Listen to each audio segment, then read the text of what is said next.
Welcome back, everyone. My name is Eltimar, and we are going to be continuing our Let's Play of Disco Elysium. Where we left off last time, we're about to head into this tent to talk to the people inside. The tent is just tarpaulin fabric covering a pile of stuff. The flap is open. Inside, three young men, all in forward-looking apparel, reminiscent of the sticker on the padlock, are listening to some new form of music. It's like nothing you've ever heard. One of them looks at you. Come on! Get in and close the flap behind you. The warm stuff's getting out. It's safe to assume this is their leader, or at least he thinks he is. Let's squeeze in. Sorry, we barely have room for one. He points at the lieutenant. You go ahead. I'm too old for this. I'm actually not, he thinks. I just dislike delinquents. I'm sure you will feel right at home.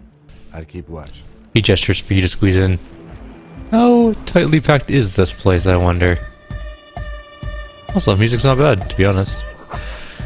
There's way more room than one person. There's canisters filled with what appears to be water. The label says distilled. A speaker, the big kind they use for live music. There's clearly room. We could stand there and there. Actually, all three people could easily fit in here, but whatever. You see a youngish man bleaching the tips of his hair with a toothbrush. He puts the toothbrush down and extends his hand in greeting. Hello, I'm Andre. It's a pleasure to meet you. I shake his hand. His grip is strong, sweaty, and warm. He's trying to project and inspire confidence. This is my posse, Noid. The young man with the earrings looks at you suspiciously. An egghead. Egg! The tape player high above his head continues to blast what is probably hypnotic music. Together with a Settle Burger, who's out there right now, doing some seriously progressive sonic experimentation, we like to think of ourselves as music venue organisers. Wait, how many music venues have you organized? We have many in the pipeline, officer. That means they haven't set up a single one yet. Why are you here? You see, we've been all over Jamrock North, prospecting for real estate to establish a new venue in. Also for talent. Yeah, thank you, Egghead. And while there is no shortage of raw, unfettered talent spinning tapes in Jamrock, we've had rotten luck with the real estate part. Place is a shithole. I apologise for my friend Noid's potty mouth. I realise this is not how you speak to a police officer. He has authority issues. Was there something you wanted? Your friend Estelle said there was some problem with the church. Ah, so you've met her. Good. He nods. I mean, she's right outside the tent. It would be hard not to meet her. Yeah, it's a matter of occupied ecclesiastical property. I bet you've noticed the derelict hive of narcomania on the coast. What are you talking about? I'm talking about the church. And I'm not exaggerating. Even a place of spiritual refuge can become a magnet for all sorts of dopeheads and burnouts if left unattended. You don't say. Dope heads. Burnouts. He spits angrily on a screw, and then starts cleaning it. Well, I'm sad to say, that's exactly what happened. Sad because we were just about to put Martinez on the map with one of the maddest dance clubs in Jamrock. Nah, strike that, in Revachol. Strike that, the world.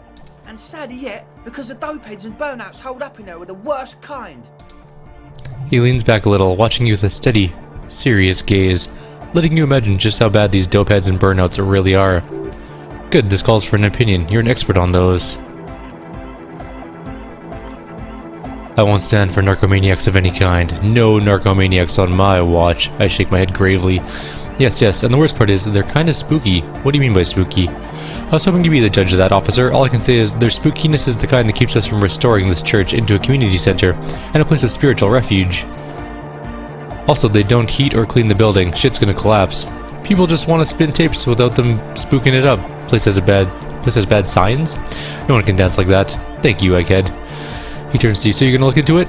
It should be a police matter getting them out. Whatever spooky stuff they're doing. I'm sure it's not what the ecclesiastes meant to their property for.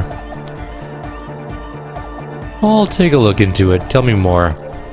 Alright, man. He claps his hands enthusiastically. Andre is obviously very happy you took him seriously. The whole tent is. The boys exchange giddy looks. Estelle told me Noid put the padlock on the door. Why? I did ask Noid to install a measure against more drifters wandering in. It's a temporary fix, just something to contain the situation. I had to do it in a hurry. Not my best work, but it should hold for a while. Give me the key. Of course, Noid, give the officer the key. Alright. The speed freak dips into his belt pack and produces a yellow key. He makes a sudden, cool, infused move, tossing it in your general direction. Let's try and catch it. You sense the trajectory of the little piece of metal and plastic. The object makes a small ringing sound as it approaches, even just the tiniest chime to your left to catch it. Ka-ching! The key hits your palm. The speed freaks nod to you approvingly. Bask in the glory. The young man with the ribcage-shaped suspenders looks at you standing there with a goofy grin on your face. The word August is used as an adjective. That's how cool it feels to be old and cool in the eyes of the young. Let's face it, you're near death yet bathed in golden rays of stately grandeur. Like a late summer's day, like a daddy-o. How long have those people been locked in there? Not long, like a week maybe? How can you be sure they haven't starved to death? I'm super sure they're alive. I mean, come on, at least 90%, maybe 85% sure they're still alive? Somewhere in the ruinous past that led you here, there was something called exams. You may have learned the term involuntary manslaughter there. Andre, do you know what involuntary manslaughter means? Yes, I do. I listen to Channel 8 all the time. I know about crime stuff, and I assure you, officer, this is not what's happening here. I'm at least 80% sure they're still alive. I mean, come on. Most people aren't ever that alive in their entire lives. What does that even mean? I don't know. He pauses to think. What does anything mean, really? Oh yeah, he looks to his friend with an expression of profound understanding. Yeah, I catch your drift. I know you get it. You're one smart cop. Feels good to be the smart cop, doesn't it? That's a good cop to be. Has a nice ring to it. Smart cop. You wouldn't want to be the stupid cop now, would you? But still, maybe he's just sucking up to you. You can stop buttering me up now, thank you. Oh, okay. He nods his bleached, spiked head. I won't do that anymore. Right, other questions? Sure, man. Tell us what you want to know. Let's do it. Who exactly are the people inside the church? Truth is, I don't really know. None of us do. I don't even know how many there are. All we've seen are glimpses. You haven't seen them and you want the police involved? Well, he leans in for emphasis. There's also the machinery. When I first scouted the place back in February, it was abandoned, empty. Took some time to get the crew together, so about 2 weeks ago, we came in there hoping to set stuff up. Suddenly there were all these strange machines lying around there. One of them has wires running into bowls of water. Wires into water? Never seen anything like it. Andre, tell him about the feeling. Oh, and it felt like there was something in there with us, watching us from the dark. No, the other one. Which other one? I'm not in tune with my emotions as you are, Egg. Felt like silence, awful silence. But you haven't physically seen anyone? Not exactly. We've just seen someone who we think is a woman go in and out of the church a couple of times, and we felt someone or something eyeing us inside, but that's kinda it. So how can you be sure they're burnouts and dopeheads if you haven't even seen them? Well, honestly, I can't, but I am. This is a below-feeble attempt at avoidance. Basically, he's attempting to weaponize idiocy. Well, you can't, but you do. I should add weaponized idiocy to my own repertoire. Hey, now, he froze his brow. I'm at least 70% sure they're substance abusers. Don't let all that technology fool you. He makes little quotation marks with his fingers when he says technology. Where do you think the drugs come from? What was that about something watching you? Like you aren't alone, you know? It wasn't quite human, if you know what I mean. Not human, as in a ghost? Do you know what he means? It was like this dark shape climbing up inside along the ceiling, like someone kind of crab man. A crab man? Yeah, you know, the way it was climbing, up and around the ceiling, like a crab. The other one agrees. It was stalking a cell, exhibiting ambush behavior. The crabs are usually marine creatures and not known for climbing walls. Are you sure there was a crab man? Yeah, totally. I mean, I didn't personally see it. Estelle was alone that time, but I believe her. If she comes out running and says there's a crab in there, there's a crab in there. So he hasn't even been in there lately. Is he afraid? You should ask her about it, but be nice. Don't tell her you don't believe in the crab. There probably is no crab, man. Don't let them draw you in with this nonsense. Tell me about the machinery. You should talk to Noid about that. I just get the distinct burnout and dopehead sign from them. Probably jacked up to some snuff station too. Probably, very likely. With a small surge of PEA, alertness fills you, as if to say, this is a dark corner, look behind it. Jacked up to some snuff station? He means like one of those rich boy private radio stations where you can listen to people get killed on. Or people getting killed on. Then jerk off to it. Sick shit. Must be. Even Kuno knew that. Not that we would know anything about that. Noid just likes relay stuff. He appears sincere enough. Sire, you could of course be wrong. We're getting derailed here. In short, you can talk to Noid about the machines, he'll tell you more. Alright, I have other things. You mentioned some kind of ecclesiastes own the church. Who are the ecclesiasts? I think it's ecclesiasts, not ecclesiastes. My bad. Oh yeah, that's a Meteoran name for the founding party. That'd be cool to use it. If you don't know what the founding party is, there may be a way to mask it with some minor demagoguery. Before we go on, what do you mean by Meteoran? You know, of Medio, concerning Medio. Mask it. Now humor me, Andre. What is the founding party? Come to think of it, I've never really looked them up, you know? I can't give you a precise definition, but they're a very powerful religious organization. And they have roots in ancient mass society, he pauses. And they're the custodians of the Perikinesis Church. Plus they anointed the Innocence. They, like, made the Innocentic system? No? Now, Andre, in your opinion, would this ancient religious organization who anoints the Innocents want a club for anotic music in one of their churches? Totally. There isn't a trace of doubt in his voice. The Perikinesian Church is about love. Anotic music is about love. I got love for my Perikinesian posse. Love is the relay out of death. We dance. He violently shakes the tape player as if to see if he could break it. Love is hardcore. Unity. Unity. Make some noise from our Insulindian posse. He turns the volume up and looks at you with a knowing nod, as if it's obvious to you, or as if it's obvious you'll now break into dance. You feel it, the anodes and the cathodes coursing through you, and your big toe taps tacking along to the base, as if testing the waters. No words. Enjoy the beat. Feels good. I guess love can be pretty hardcore. Oh yeah, it can. He's coming around, he nods at his friend, then turns to you with a mischievous grin. You're getting it. I understand. It was lame of me to suggest otherwise. Anodic music is about love, and so is the Paracarnassian Church. I proceed. Yeah. Yokokata, the place to be. Do it for the masses, do it for the crew. His friend forms a fist with a screwdriver still in it, approvingly so. I don't want to say it, but it was pretty lame of you to imply otherwise. Anyways, you got more questions? I wanted to ask you about this tent full of equipment. Yeah, what? I see you brought your own water. Yeah, good to have. Bitch to carry. When I first got to the place to do some reconnaissance, I'm not sure the church has running water. And it's distilled too. Oh, he doesn't know what to say. It's the one they sell at the fuel station. It's like he's lying to you, my liege, but he's slippery enough that there's nothing for you to grab a hold of. Alright, enough of this. That is some serious logic that we're gonna need. That's it for now. Is it it's a white one, right? Yeah, we can just redo it if we need to. Let's see what our logic stuff is. Let's see how good we can get logic. Drama. Logic. Let's get that on. Logic. What do those ones do? -1 logic. That's probably not a good thing for our logic check. +1 logic hat. That looks incredibly stupid. Oh well. Oh no, my other hat is +2 logic. Never mind. Let's put that logic one on. There's more logic in the other hat. Any more logic stuff? Nope. So we got a bunch of logic stuff. Let's take a look at what our thing is now. 28% chance. I'll save first. We'll try it out. 28 is not great. What is our logic skill? Do we even have any points in logic? We don't. We have 7 in logic though. We could make it 8. But we have -1 from our thoughts because we took a thought skill to give us -1 logic. Alright. Let's try this out. We failed. Okay, so the Speed Freaks wanted to start a club for dance music. That much checks out. Youth like music. You feel as though you might have liked music more when you were young too, but you digress. Then there's a narcomania, indeed.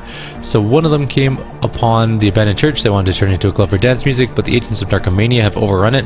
You shudder to think of all the narco they must have already consumed in there. Narco's bad. Alright, we'll have to do it again. Hang on. Do we get a... So you had a talk with Andre? No, I didn't want to talk to you. Talk to Andre first. Gave me time to get a reading on your side. Can't really talk to people before you get a reading.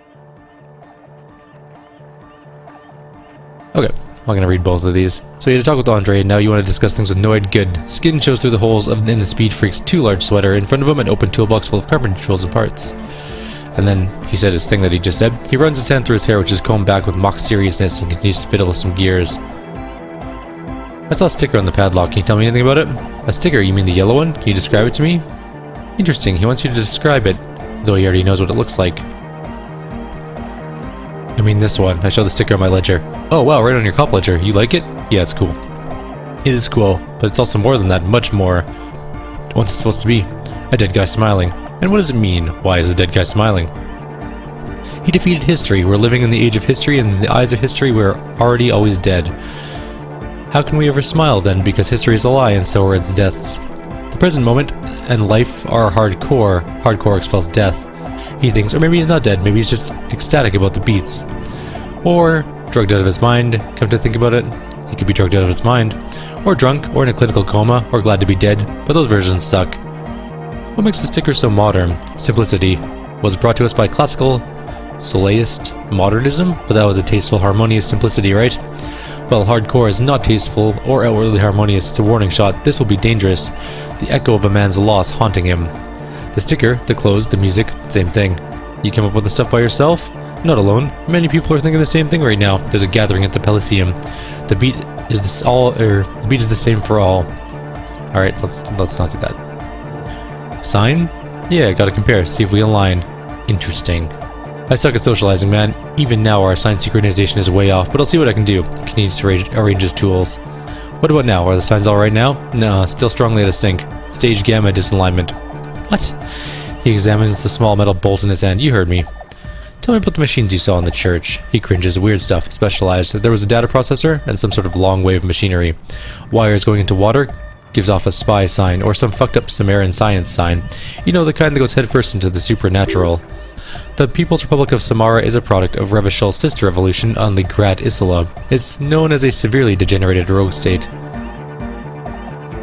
Don't be too hard on Samara. They're all alone in the world. Half of what we know of them is just propaganda.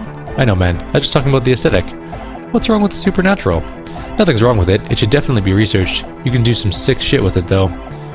The supernatural, so you think it's real? That it actually exists? Most of it doesn't exist, but there's also stuff that isn't allowed to exist because the moralists think it's too dangerous for the plebs. Psionic powers, pale-related diseases, pretenders pretending to be human, folk rights, that kind of stuff. Why are you called Noid? He picks up some kind of widget. The hardcore aesthetic is esoteric. It's not meant to be discussed with the law at this moment. I don't understand what that means. I can see that. Further sign matching would do good for us. The only way to achieve it would be to get us into the church. Alright, maybe I'll come back later. It's time to leave. I can't take this music anymore. It's just the same beat over and over again. And that's not... like, I like electric music. I like... what's it called? You know what I'm saying. I like music. Like trance music and stuff like that. I enjoy it. Quite a lot, actually. I just do not enjoy the same exact beat for like 15 minutes. You gotta change it up every once in a while. Alright, let's open the padlock with the key. The lock turns easily. You hear a click as the shackle pops open. Let's go. The lieutenant nods at you. I pull on the doors. A great whoosh of air rushes into the dark innards of the church, as though rushing to fill a great vacuum in the heart of the city.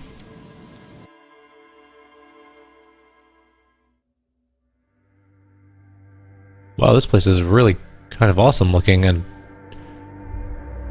also weird looking. A strange stillness fills you as you look ahead. You should walk here, not run. This grotesque wooden figure looks half finished.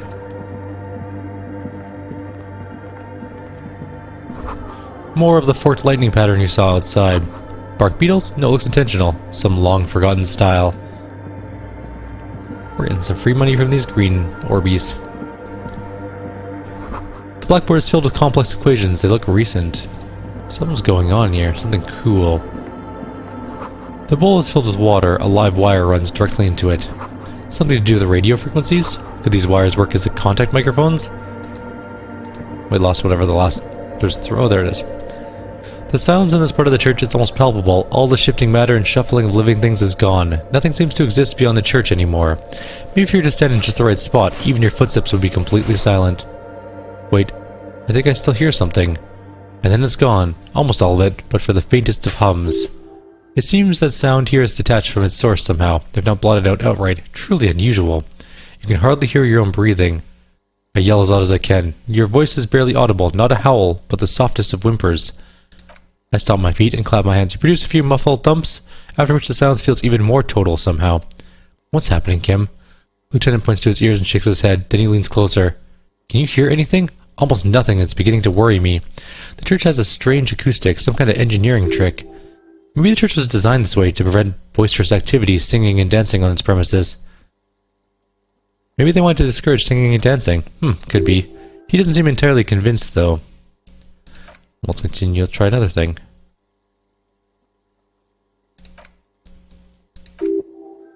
What if it's something paranatural? Please, detective, not this again. Alright, let's try the last one. Whatever it is, it's definitely real. Something odd is happening around us. The lieutenant doesn't reply, but you can sense him tense up next to you. Let's look up to the bell tower. The orderly rows of ceiling panels have become barely visible, and then disappear completely in the darkness of the tower overhead. What if I don't want to know what's up there? The silence, the darkness, they've enveloped you as a cocoon. You cannot move anymore. We have such a terrible chance of getting this. And I can't get out of it, so we just have to do it. We succeeded? No, we failed.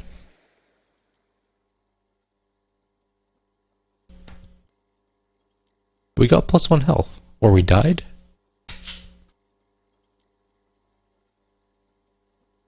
Oh no, we got +1 health. Just darkness without end. It makes your head spin. What's the darkness like? Filled with vague shapes of woodwork. The sense of a great height. Try and make out something, anything. There's nothing. You're dizzy and disoriented as you see dark and more dark rising.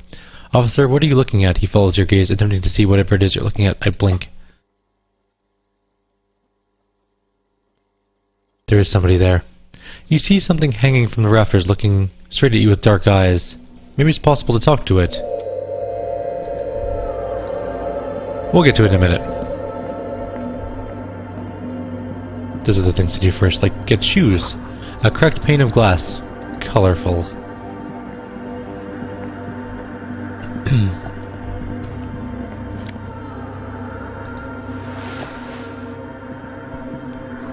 Frost has drawn flowers on the glass, obscuring the view. A figure drawn in frost on the window, depicting a deer. Oh, hang on, there's a bottle.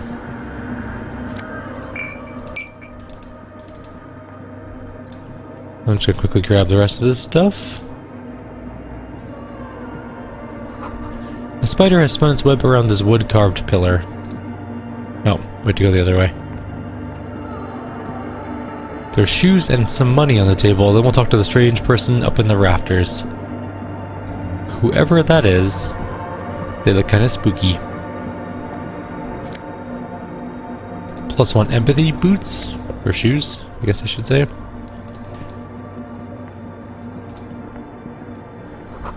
A portable Harman Wowshy tape recorder. Is it possible it's recording something? Someone's siphoning electrical current from outside into this antenna. A machine stands in the corner, watched over by the figures on the stained glass window. It's turned on and quivering a soft electricity. Another radio computer, says the lieutenant, stepping closer. And this time it's already turned on. He seems cautious around the machine.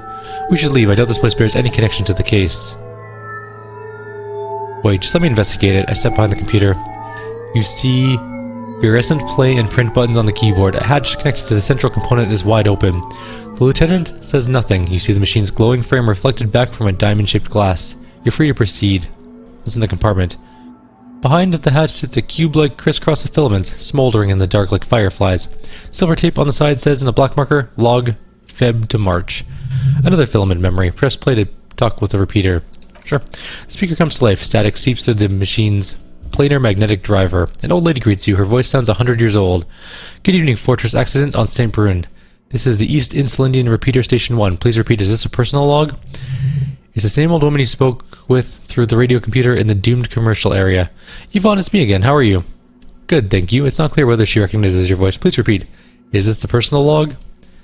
I've looked inside the core, but the tape on the filament just said log February to March. Good, please repeat the password. Let's look around. There's no use trying to guess the answer. Password? I'm really bad at passwords. Can you give me a hint? No. Is it my birthday? Still no. This is the police. Please open the thing. The voice recites, I'm contractually obligated to protect the privacy of the filament holder Fortress Accident. Without filing a warrant with Lintel, I cannot give you access to this filament. I'm afraid we're not doing that unless we want to wait for a month. Don't know the password? Received. I will register this login attempt. Fortress Accident, like the one in the doomed commercial area? I have 2 machines registered to this company. Name and Martinez, one on St. Brun, the other on Rue de Saint-Ghislain. St. Brun, that's the church. The lieutenant gestures around him. And Rue de Saint-Ghislain, that's the doomed commercial area. Anything else I can help you with? Thanks, but I'm finished with this call. Sleep well, Fortress Accident, she says as her voice disappears into a whirl of static. Press print. Nothing happens. Okay. Well, let's talk to this thing. We'll probably talk to the person in the next video. In white, silver, and apricot fiance? I don't even know what that means. The young mother of humanism stands above you. A crack runs across her body. She's impossibly tall. Oval-faced and sad, a dark and radiant majesty. This is her, Innocent Deloride. Or Innocence, sorry. Cradled in his arms are a pair of glowing lungs, clearly visible from underneath her flowing dress. You should kneel. I kneel. Your knees touch the floorboards are hard and cold. There you kneel among the snowdrifts, diffuse light falling on your hands from beyond the glass. I look up. We have a new thing, apparently. The woman looks down at you kneeling. She towers among her followers, architects, laymen, courtiers. There's a sad smile on her lips and a glint in her green-blue eyes. Of what? Compassion? Remorse? She acknowledges the passing of someone who's still alive. It's compassion. As that soft word passes through your mind, the lieutenant draws an X-shaped cross from shoulder to shoulder. Do the same as I get up. Your fingertips touch your chest 4 times, then you rise from your knees into the apricot light of the window. Above you, the woman still smiles, her distant smile sundered by the crack in the glass. How did I know this was the mother of humanism? Despite the damage you've done to yourself, the title appears lodged in your hippocampus, and this is her innocence, Dolores Day. The innocence of humanism, internationalism, and the welfare state, perhaps the most famous human being ever to have lived. No amount of Commodore Red can wipe her sad smile from your brain thing. It has survived the deluge and haunts you still, and will haunt you forever, as it haunts all men. Okay, but wait, what exactly is an innocence? The highest category of historic individual, an embodiment of the world spirit. A ruler? More, an innocence is elected to the office by the founding party, a precedent that has taken place a mere 6 times in the entirety of history. The legal system of the Real Belt is built to accommodate innocentic rule should it coincide with our time. And innocence is infallible. The decisions made by one are not decisions, they are inevitabilities. What would have happened anyways only accelerated, packed into decades instead of centuries. And innocence is a continuous, compressed event, a sacred human being. It is an honor and a glory to live when one is in office. Is one in office now? No. We are alone. When did she rule? 300 years ago, in the wake of the discovery of this Isla, the Insul Indian, by explorers from the continent of Mundi. She is, among other things, the innocence of intersolar travel and the connected world. What else do I know about her? Many things. You know she was a woman of the court, the wife of an influential marquise, and eventually the principal advisor to Irene la Navigateur, queen of Suresne, modern-day Sur la Clef. Also, that she was gorgeous beyond beauty. Okay, what else? Was she smart? Terribly. Women of the court were expected to play both contract bridge and chess sufficiently well to prove an interesting challenge to a man. A similar grasp in matters of philosophy, theology, and science was encouraged. She was by all means a kept woman. She made the most of her position in the antediluvian court, a court visited by the most prominent thinkers and artists of the day. In secret, she was becoming the era's preeminent philosopher of the state, a scalpel, a piercing gaze. She was almost preternaturally magnetic and intelligent individual. To her contemporaries, she appeared out of time, a messenger from the future of the species. We all fell in love with her, head over heels. Even before she was declared an innocence, her influence was tremendous. How come? It was on her advice that Irene la Navigateur sponsored a number of voyages into the Pale, a costly, often tragic endeavor, ultimately vindicated by the discovery of the new world, the piece of reality you're standing on. She was crowned 2 years after the first expedition returned, setting in motion what is widely considered the greatest era in history, the DeLorean era. Wow. Wow, indeed. When her innocence was declared, and the queen she had advised for years fell on her knees before her, she was so overcome with emotion that her lungs started glowing in her chest. Bystanders reported golden filaments lighting the already sunlit chamber around her, clearly visible beneath her dress. That is why the lungs are the symbol of love for the cultures of the Real Belt. I want more. As did we all, the lands of Mesk and the Occident, and even faraway Supramundi, altogether 21 of the 40 mondial nations of the time immediately accepted innocentic rule, even before her crowning. Her crowning? In a city called Advesperacid, in Vesper Messina, her homeland. The name of the city means evening comes, but it happened on a winter's morning, with canals frozen and slush falling out of the sky. She was dressed in a white and pearl dress on an emptied-out plaza with the crowd far away. Already her Thariers, the secret servicemen of the Innocents, were worried about an assassination attempt. She must have been beautiful. Oh yes, she looked like humanity's young mother, a perfect mother, insultingly beautiful. It was as if her face and shoulders and hands were covered in a soft down of underfeathers. You know this well, very well. Midwinter snow was beating the cobblestones around her. A small attaché of officials stood by as her Thariers placed white gold wreath on her head. The crowning was mostly witnessed by secret servicemen. Then what? One of the men in the secret service killed her 22 years later. A young man who had come to suspect Dolores Day was not entirely human, but something else. What? Something that had walked in our midst, watching us stumble for hundreds, if not thousands of years, until it decided to interfere in the course of our history. We were supposed to come up with this ourselves, the man was reported to have screamed at the Innocents. Dolores Day was shot in the chest with a fowling piece 8 times. The man, thought to be insane, said once he touched her and her body had been unnaturally warm like a furnace, that sometimes while on duty he observed her forgetting to breathe for over 10 minutes. This inhuman quality was witnessed by many others as well, glowing lungs at all. It was commonly attributed to mass hysteria and religious psychology. Was there something terrifying about her? Terrifying is a term too emotionally charged for your somatic memory, or what remains of it, but although she is often considered to be the greatest human ever to live, there was something ominous about Dolores Day, constantly surrounded by her Theriers. She was mostly socially secluded, and least self-aware of all the innocents. Some modern thinkers would consider her a war criminal for the campaign she waged against the Mesk state, and then there were the resettlement programs. What happened? The Mesk state tried to detach itself from Innocentic rule. Parts of the world were experiencing whiplash from acceleration into secularism. Her mandatory education programs and mass resettlement of the upstream Magritte were problematic as well. Dissenters were suppressed by a military force she called the Army of Humanity, suggesting those who fight against it are not part of humanity. She adored chess, yes, but also military war games. Dolores Day often holds a tiny tin soldier between her index finger and thumb in icons such as this. She was also blonde, the blondest woman you've ever seen, with green eyes the color of Pesantic Mare Interregnum. Little is known of her Marchese husband. It's as if he vanished from history after completing his role, which was introduced Dolores Day to the court. In conclusion, yes, there is something lonely, paranoid, and even terrifying that people seldom mention, but feel when they think of her. This subtle terror is part of her iconography.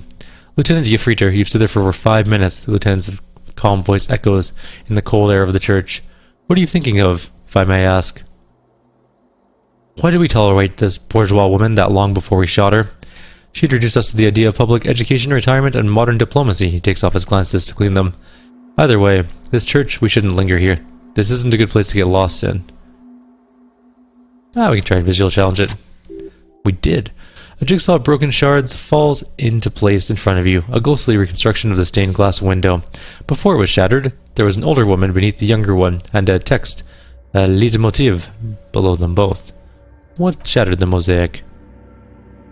Unknown. A motor carriage, a gunshot, someone falling into it, or maybe just hooligans looking for something to break? Who's the older woman? The escutcheon on her throne says Irene the Navigator. She's depicted as an older woman wearing thick-rimmed eyeglasses, holding a golden Reichsstaffel in one hand and a scepter in the other. This is the queen her Innocence Day advised. Above, she herself is whole. Several figures of wise men, common men, worshippers walk up the stairs to stand at her feet. Secret servicemen, Theriers, stand in a row guarding her.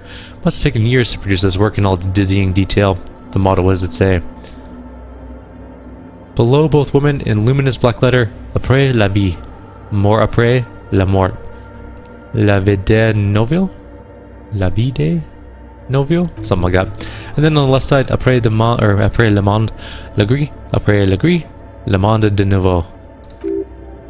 After life, death. After death, life again. After the world, the pale. After the pale, the world again. This is the great leitmotiv of humanism. A summary of the effect of discovering this Isla, the Insulindian, on human thinking.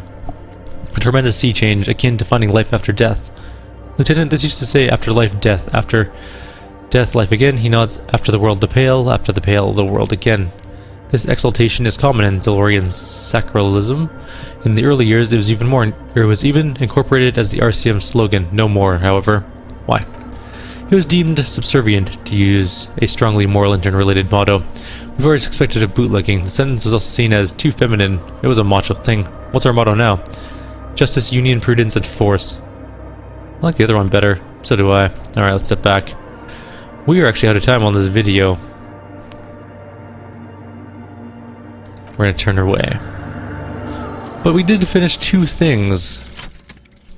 We did the date of birth generator, which now... You're born in the year 07, in the last year of the Commune of Revachol, right before it fell. In the old military hospital on the ground floor where people usually come to die during a snowstorm. The revolution had about 1 year left to go, and the fires were still burning bright. There were explosions in the blizzard. This was 44 years ago. You're 44 years old. The bloating might never leave your face, but beneath it you still have some years. You still have hope. Logic is raised to 4, difficulty of... or -1 to difficulty of all vice passives? I don't know what that means. The bringing of the law... Lawjaw. Okay. So now we know why you have Lawjaw, why you say the law in a weird manner, why your jaw does that thing. You had polio as a child. You hadn't gotten vaccinated. It must have been right after the revolution. Not a lot of the vaccine going around then. So you got this infantile paralysis due to polio, and this jaw thing is a complication for that. Admittedly, it's not very funny, but you overcame it. This little infant survived and became a sharpshooting super cop, so fuck you, polio. Learning cap for hand-eye, up to 6. Succeed all hand-eye coordination passives, but -1 to rhetoric because our jaw is still weird. Cool. Alrighty. So, we do have one more thing we could learn, but we're not going to yet.